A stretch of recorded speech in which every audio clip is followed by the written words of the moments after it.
In the spring of 2012, a mugshot went viral across the internet. The woman in the photo looked exhausted, her blonde hair disheveled, dark circles under her eyes, her expression somewhere between defiance and despair. The caption circulating with it was cruel. "The hot sister from that 70s show is not so hot anymore." It spread fast, got reposted everywhere, and people turned it into a meme without stopping to ask what they were really looking at. Behind that image was a person whose life had unraveled in ways the laughing audience never bothered to understand. This is the story of Lisa Robin Kelly, not the punchline she became in tabloids, but the talented actress whose career was destroyed by trauma, whose struggles were ignored by an industry that found her easier to replace than to help, and whose final attempt at recovery ended in a tragedy that asks uncomfortable questions about what we consume when we watch someone fall apart.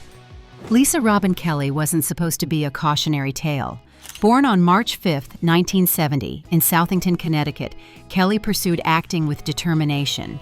She studied theater seriously, earning a Bachelor of Fine Arts from DePaul University in Chicago in 1992. That same year, she made her television debut with a small role on Married with Children. The work that followed was modest but steady. Guest appearances on Silk Stockings, Murphy Brown, The X-Files. These weren't starring roles, but they were the foundation of a working actor's career. Then came 1998. She was cast as Laurie Forman on a new Fox sitcom called That 70s Show. The show was a nostalgic comedy set in 1970s Wisconsin, following a group of teenagers navigating adolescence. Laurie was the older sister of the main character, Eric, and the role could have been thankless: the promiscuous sibling, the family troublemaker, the punchline. Kelly brought something electric to the part. Her comedic timing was sharp. Her delivery had a sly edge that made even throwaway lines memorable. Laurie was supposed to be selfish and superficial, but Kelly played her with enough charm that audiences loved watching her cause chaos. That 70s show became a phenomenon. It launched the careers of Ashton Kutcher, Mila Kunis, Topher Grace, young actors who would go on to major film roles and sustained Hollywood success. Kelly seemed positioned to join them. She had the talent, the screen presence, the platform. During those early seasons, when the show was climbing in popularity and the ensemble was becoming household names, Lisa Robin Kelly looked like someone whose career was just beginning to take off. She played a character designed to make people laugh. Behind the scenes, her life was starting to fall apart. Around 2003, midway through that 70s show's run, Lisa Robin Kelly suffered a miscarriage. Years later, she would speak about it publicly, trying to explain how her life had come undone. "I had lost a baby," she said in an interview. "As a result of that, I lost it. I lost everything, and I was abusing alcohol. The grief was overwhelming. The loss was private, invisible to the audience watching Laurie Forman deliver one-liners on television. Kelly didn't process it. She didn't seek help. She turned to alcohol instead, trying to numb something that couldn't be numbed. The drinking became a problem quickly. On set, she grew unreliable. She missed work. When she was there, she wasn't fully present." The writers for That 70s Show began to notice. Quietly, they started reducing Laurie's appearances in episodes. Scenes were rewritten, storylines were adjusted. The show adapted around her absence because that's what productions do when an actor becomes difficult to depend on. They don't stop, they adjust. Kelly's co-workers knew something was wrong, but television production operates on tight schedules and unforgiving deadlines. There wasn't room to pause, to intervene deeply, to make space for someone who was drowning. The show had to keep going. For a while, Kelly held on. The alcohol was no longer just a coping mechanism, it was taking over. Her personal crisis was becoming a professional liability, and in Hollywood, that distinction matters more than almost anything else. Midway through the third season of That 70s Show, Laurie Forman disappeared from the series. The explanation given on screen was thin. She'd gone away to beauty school. It was the kind of excuse sitcoms use when they need a character to vanish without explanation. Viewers who cared enough to wonder might have assumed the actress had other commitments, or that the character simply wasn't working. Off-screen, The reality looked colder. Kelly was struggling, and the show adjusted until it could move forward without her. She tried to come back. In the show's 5th season, Kelly returned for a handful of episodes. It seemed briefly like she might stabilize. The reprieve didn't last. By the time season 6 began in 2003, Laurie Forman was back on screen, but it wasn't Lisa Robin Kelly playing her anymore. The role had been recast with actress Christina Moore. There was no acknowledgement of the change in the show's dialogue, no explanation offered to the audience. Laurie was simply played by someone else now, and the series moved forward as if nothing had happened. For that 70s show, the transition was seamless. The ratings didn't suffer, the ensemble didn't falter. The recast worked well enough that casual viewers might not have noticed or cared. The show had learned something important. The machine could keep running. For Kelly, the message was devastating. She had been written out, brought back, then erased entirely. Hollywood had discovered that it didn't need her, and that realization carried weight beyond just one sitcom role. If she could be replaced so easily on the show that made her famous, what incentive did anyone else in the industry have to take a chance on her? After leaving that 70s show, Lisa Robin Kelly's career didn't just stall, it evaporated. While her former co-stars were moving into film roles and sustained television success, Kelly found herself locked out. Ashton Kutcher became a movie star. Mila Kunis landed major roles and eventually became one of Hollywood's most bankable actresses. Topher Grace transitioned into dramatic work. They had all started on the same show, shared the same soundstage, built their early careers together. Their paths diverged sharply once Kelly left. Between 2003 and 2013, her film and television credits were almost non-existent. She appeared in a short comedy film in 2005 called The Food Chain, a Hollywood scary tale. That was it for years. In 2012, she worked on a low-budget independent short. These weren't stepping stones to bigger things. They were the scraps left over when an industry decides someone is too risky to hire. Producers talk. Casting directors hear things. Word spreads quickly in Hollywood about who is reliable and who isn't. Kelly's reputation had been poisoned by her exit from that 70s show, and the industry responded by shutting her out. She wasn't blacklisted in any formal sense, but she didn't need to be. The informal networks of decision-makers simply stopped considering her. Doors closed quietly, one after another, until there were no doors left to try. Kelly later acknowledged what had happened. She admitted that her substance abuse had destroyed her career prospects. "I was guilty of a drinking problem," she said, "and I ran." She fled from that 70s show instead of confronting what was happening to her, and Hollywood interpreted that flight as proof she couldn't be trusted. The contrast with her co-stars wasn't just about talent. It was about stability, about showing up, about being someone a production could depend on. Kelly had lost that currency, and in an industry built on relationships and reputations, losing it meant losing everything. She had gone from a breakout role on a hit sitcom to complete professional obscurity in less than a decade. The isolation that came with that erasure only deepened the problems that had caused it in the first place. Lisa Robin Kelly's struggles stopped being private in 2010 when she was arrested for driving while intoxicated in North Carolina. She pleaded guilty, paid a fine, and was sentenced to probation. It was a misdemeanor, the kind of legal trouble that might have stayed quietly in public records if Kelly had still been famous enough for tabloids to chase it. By that point, she wasn't a major star anymore. The arrest was noted, then largely forgotten. Then came 2012. Kelly was arrested in Los Angeles on a felony charge using the legal label corporal injury, tied to an alleged domestic incident connected to her ex-boyfriend, John Mikas. She denied assaulting him and said she had been the one attacked. The district attorney ultimately declined to file the case, but the public story had already taken off. Before any of it could be resolved, her mugshot was released. The image showed a woman who looked nothing like the Laurie Forman audiences remembered. Her blonde hair was messy. There were dark circles under her eyes. Her expression was dazed, somewhere between exhaustion and resignation. It spread rapidly across the internet. Celebrity gossip sites posted it with headlines designed to maximize shock and clicks. One CBS affiliate ran the story with the blunt caption, "Mugshot of hot sister from that 70s show goes viral." The framing was deliberate and cruel. The implication was clear. Look how far she's fallen. Look at what she looks like now. The woman who once played the attractive, confident Laurie was being held up as a spectacle of decline. That photo didn't just function as news, it became entertainment. People shared it, commented on it, turned it into shorthand for celebrity downfall. Kelly became a meme before the details of the case had even settled. She tried to push back against it. In an interview with ABC News shortly after the arrest, Kelly insisted that the booking photo didn't represent who she really was. "That's not what I look like," she said. "That's not me." She claimed she had been sober for about 3 months and was ready to move forward.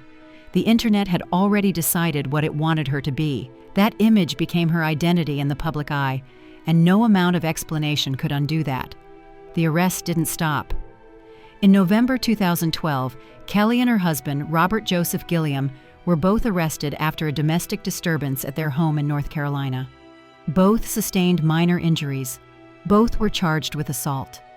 Kelly filed for divorce and obtained a restraining order shortly afterward, but the damage to her public image compounded with every new headline.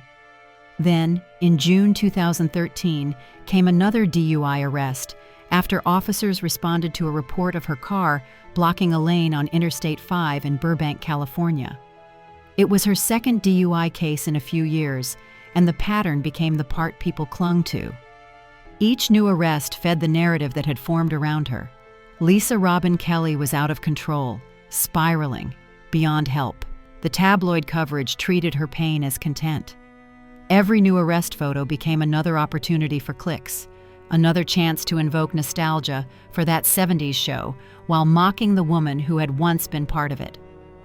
The audience consuming these stories wasn't invested in her recovery. They were invested in the spectacle of her collapse. In April 2012, between arrests, Lisa Robin Kelly gave an interview to ABC News. She was trying to reclaim some part of her narrative, to push back against the image that had been created for her. She said she had been sober for 3 months. She said she was ready for a comeback. She wanted people to know the mugshot had swallowed the rest of her story. "I am not running from this," she said, and the line landed like someone trying to pull herself back into focus after being turned into a headline. The problem was that the public had already decided what they believed about her. The viral image had flattened her into a symbol, a cautionary tale, a punchline. When someone becomes that kind of symbol, nuance disappears. Addiction becomes a character flaw instead of an illness. Trauma becomes an excuse instead of a wound. The story gets simplified into something people can consume quickly. Former sitcom star spirals, internet reacts, everyone moves on. The world that once watched Laurie Forman for laughs now watched Lisa Robin Kelly for collapse, and the attention felt less like concern and more like appetite. Her attempts at recovery kept colliding with that reality. She surfaced with claims of sobriety and hope, then another incident would follow, and the cycle would reset. November 2012 brought another arrest after a domestic disturbance involving her husband, Robert Joseph Gilliam. Reports said both had minor injuries, and both were charged with assault. The marriage unraveled into divorce filings and restraining orders, and the headlines stacked up like proof that her life was permanently stuck in crisis. Then June 2013 brought another DUI arrest. Police found her car stalled on Interstate 5 in Burbank, and she failed field sobriety tests. It was her second DUI in 3 years, and the narrative hardened further. Unstable, unreliable, beyond saving. Each setback made it harder for anyone to take the next comeback attempt seriously. That skepticism didn't just live in comment sections, it lives in hiring decisions, in phone calls that never get returned, in auditions that never happen. Reputation is currency in Hollywood, and once it's gone, everything costs more. Kelly didn't just lose roles. She lost the structure that roles can bring. Routine, financial stability, access to health care, a reason to show up sober because there's something solid waiting on the other side of the day. Without that structure, sobriety becomes a lonely fight carried out in public, where every stumble becomes entertainment.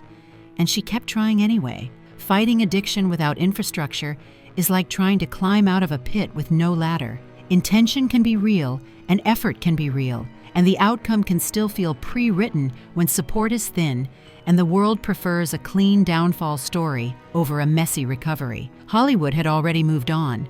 The public had already made her a meme.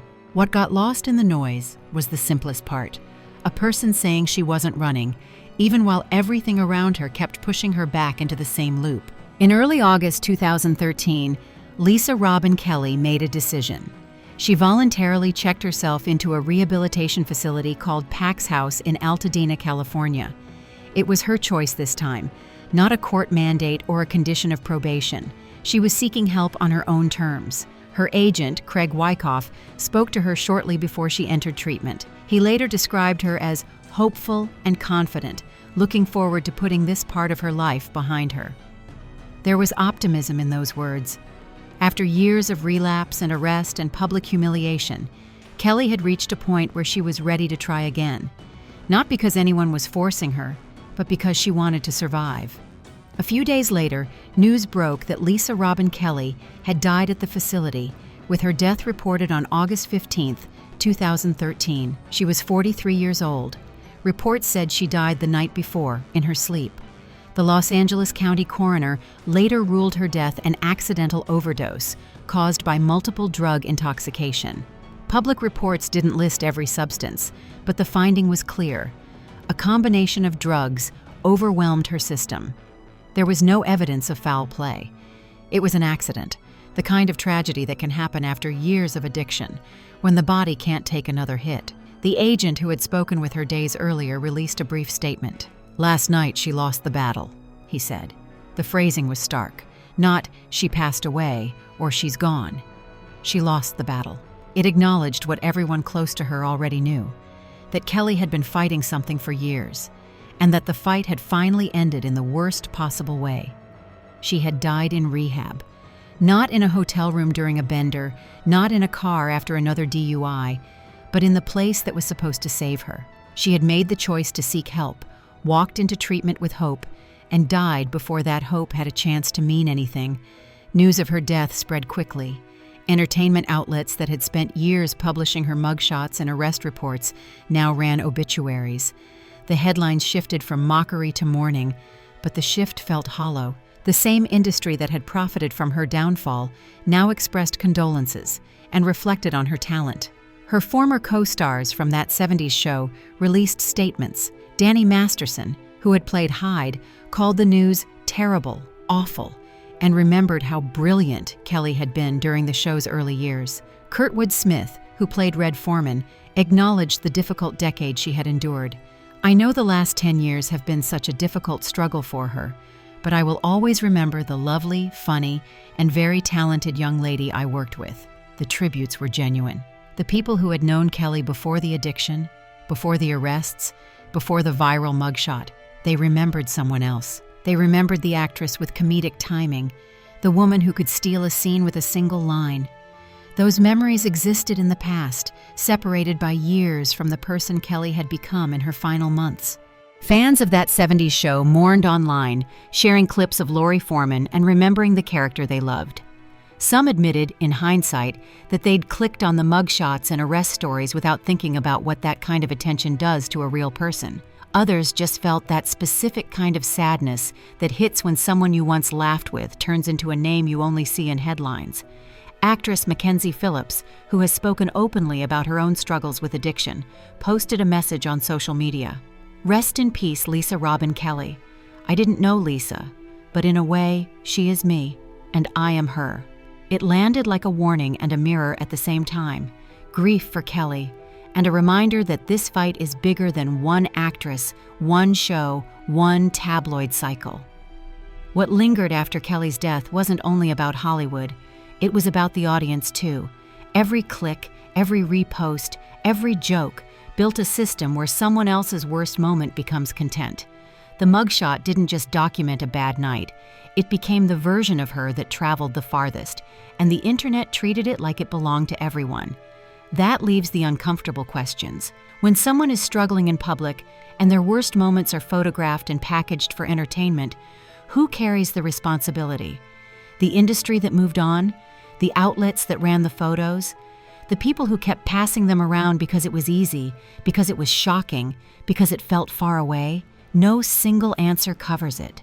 But a pattern shows up. Success gets applause, and collapse gets obsession. Kelly's career on a hit sitcom didn't generate the same kind of attention as her arrests did, and that imbalance says a lot about what gets rewarded. The result is a loop that punishes recovery, because the world is quicker to share a downfall photo than a quiet step forward. Her death ended the headlines, but it didn't erase what came before. What remained was her work, those seasons where she stole scenes with timing and presence, and the ache of realizing how quickly a person can be reduced to a single image. Craig Wyckoff, her agent, said she sounded hopeful and confident going into rehab, looking forward to getting past that chapter. That detail matters, because it means she didn't stop trying. The tragedy isn't just that she died, it's that she died while reaching for help, in a world that had already decided the story was finished. Hollywood moved on long before she walked into that facility. The public mostly did too, except when there was a new photo to share. Lisa Robin Kelly made people laugh. She also lived through a private loss, spiraled into addiction, and struggled to find stable ground again. Both truths exist at the same time. The girl behind the mugshot was never only the image that went viral. The real question is how often anyone bothered to see past it.